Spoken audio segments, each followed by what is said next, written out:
פה לסטודיו אחרי שהייתי בהמון מקומות, בשום מקום לא הרגיש לי טוב, הכל היה כמו תחפושת. עד שהגעתי לנעמה, ובאמת קיבלתי המון מחמאות על איך שהשמלה היא באמת אני. הרגשתי שהיא ואני מדברות אותה שפה, היה בונדינג מצוין. אני ג'ינג'ית, מאוד קשה להגיע לצבע שלי בתוספות, והם עשו את זה בצורה יוצאת מן הכלל. לא האמינו בכלל שיש לי תוספות.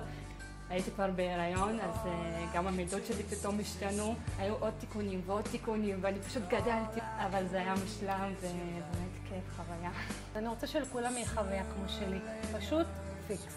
אני ממליצה לכל בחורה להגיע לכאן לסטודיו, ואני מקווה שכולם יהיו שמחות.